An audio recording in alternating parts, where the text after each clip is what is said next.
mungkin karena Menteri Kehutanan kita itu namanya Raja Juli Antoni. Mungkin gitu ya. Jadi raja di bulan Juli aja. Ini udah bulan September, udah nggak jadi raja dia, udah bego. Mungkin gitu. Jadi kayak Tom kucing nggak kenal sama Jerry. Padahal lawannya gitu. Silahkan kalian bayangkan ya, seperti itulah persisnya.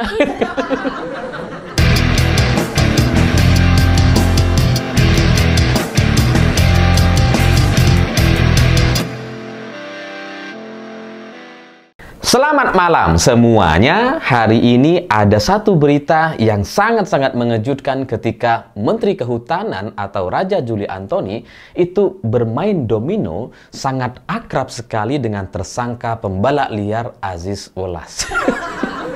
Kok bisa gitu? Menteri bermain dan terlihat akrab dengan penjahat. Atau mungkin karena Raja Juli merasa ya sama-sama kehutanan gitu ya. Satunya menteri, satunya penjahat hutan. Jadi kelihatan akrab bermain domino. Ya main domino itu kan harus ada lawannya gitu ya. Mungkin Raja Juli ngerasa ya sama-sama menjadi lawan lah. di pemerintah menjadi lawan, bermain domino menjadi lawan.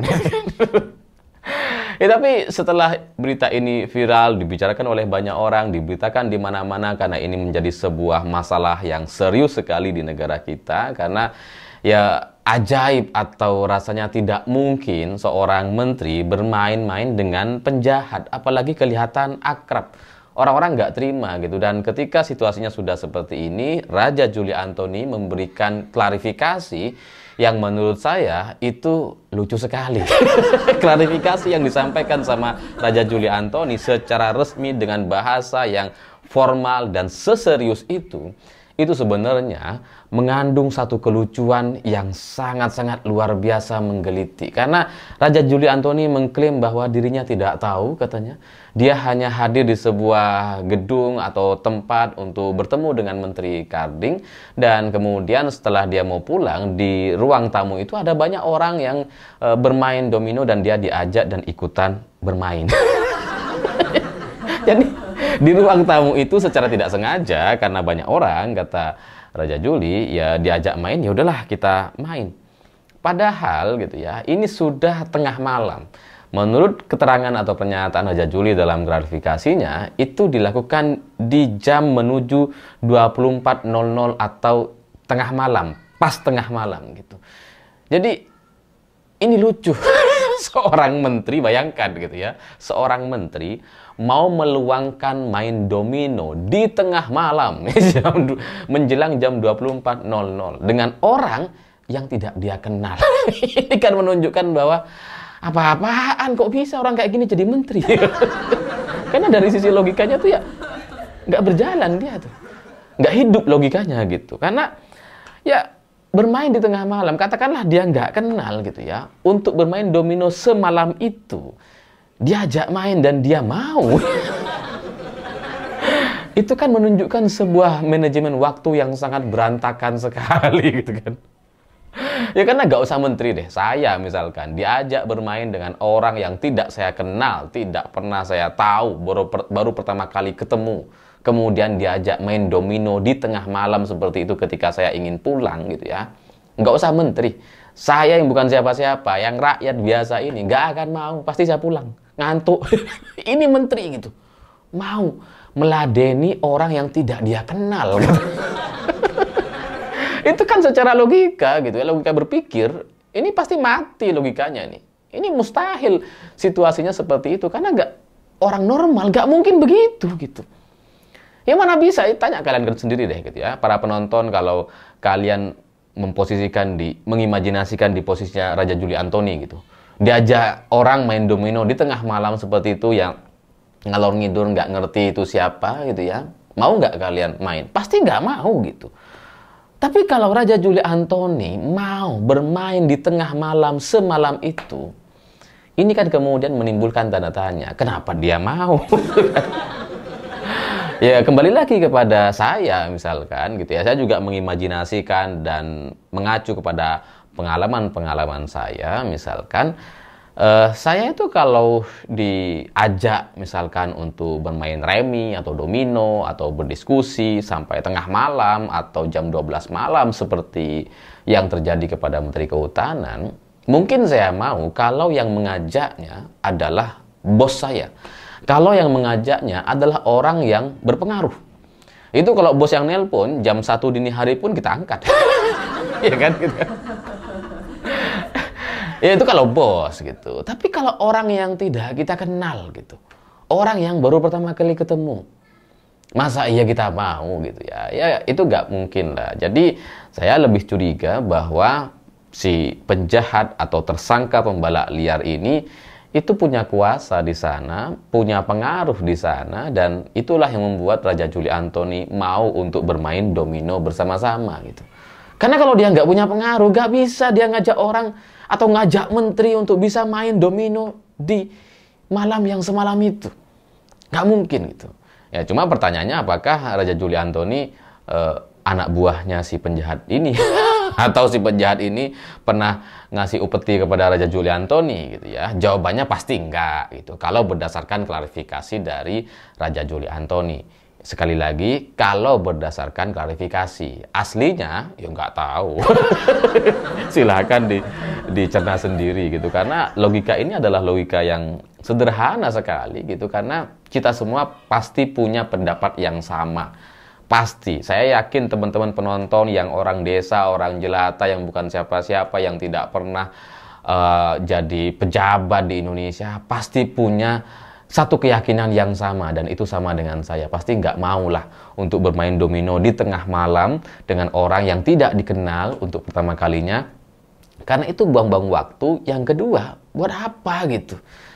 Raja Juli nggak punya kewajiban untuk sedemikian hormatnya dengan orang baru ini. Tapi katakanlah Raja Juli Antoni itu nggak kenal, nggak sengaja gitu ya. Ya kita tutup dulu dengan manajemen waktu yang begitu buruk terkait Raja Juli Antoni. Katakanlah kita hari ini percaya bahwa Raja Juli nggak kenal dengan tersangka pembalak liar ini. Inilah yang membuat saya menganggap bahwa keterangan atau klarifikasi yang disampaikan dengan bahasa yang serius itu sebenarnya lucu sekali gitu. Karena ketika Raja Juli Antoni mengaku tidak kenal, tidak tahu dengan tersangka pembalak liar gitu ya, itu kan kayak Tom, kucing, nggak kenal sama Jerry. Kok bisa gitu kan? Terus ketemu, udah main domino. Tom sama Jerry main domino. Gini. Kok bisa nggak kenal? Itu kan lawan kamu gitu. Kamu itu Menteri Kehutanan gitu. Terus kemudian si Aziz Welas ini adalah tersangka pembalak liar. Harusnya kenal gitu.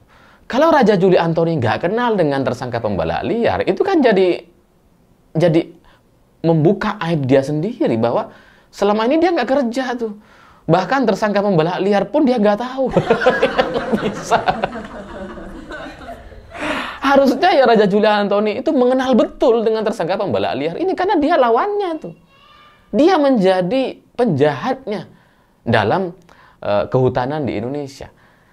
Kalau dia nggak kenal kan artinya dia nggak kerja. Dia nggak tahu apa-apa gitu. Ya kalau rakyat biasa, kalau kita ngelihat foto itu nggak kenal wajar gitu. Kita kan nggak tahu gitu ya.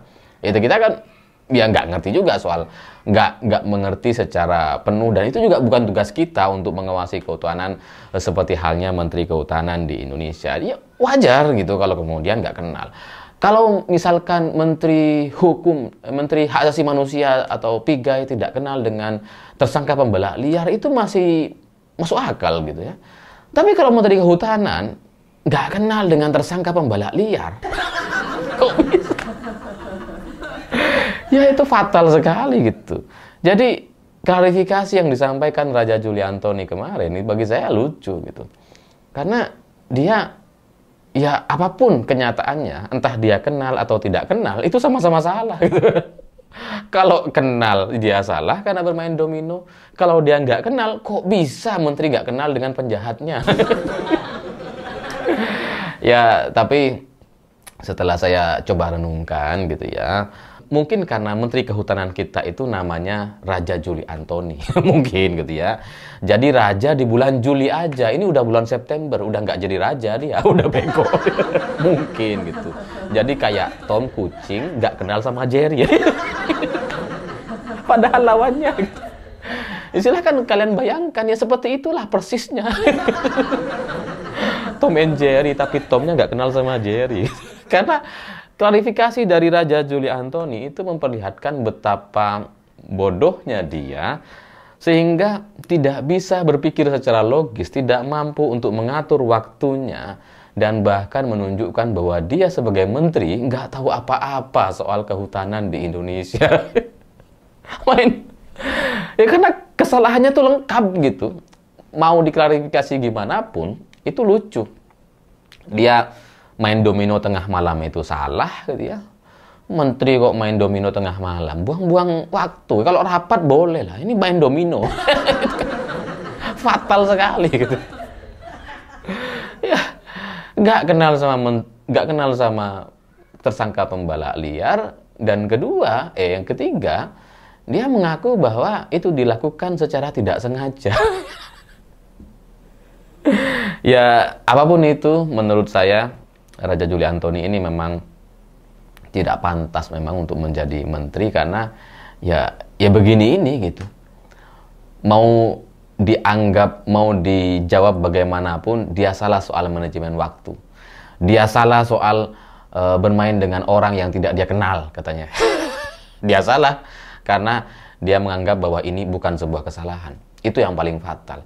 Karena klarifikasi yang ditulis sama Raja Juli Antoni itu menganggap bahwa masyarakat bisa menerima, seharusnya bisa menerima itu. Padahal kita nggak bisa gitu.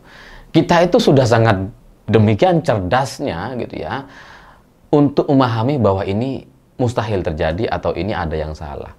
Kalau di masa lalu masyarakat dipaksa percaya bahwa Kaisang nebeng jet pribadi dari Jakarta ke Amerika seperti kita nebeng mobil atau motor dari rumah ke kantor gitu ya. Kita dipaksa percaya dengan itu. Maka kali ini rasanya kita tidak bisa lagi dipaksa untuk percaya dengan klarifikasi dari Raja Juli Antoni.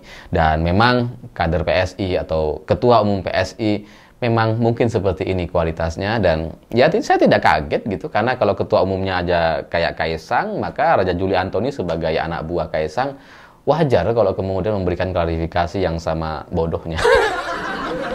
yang menganggap bahwa masyarakat bisa kok diberikan klarifikasi kayak gitu. Lawang kita aja percaya soal Kaisang nebeng jet pribadi dari Jakarta ke Amerika, masa soal klarifikasi yang sudah ditulis dengan seserius ini orang nggak percaya sih? Pasti percaya, udahlah tulis aja. Tapi percayalah, masyarakat tahu, masyarakat paham apa yang terjadi sebenarnya. Saya pikir itu. Terima kasih sudah menonton. Begitulah kura-kura.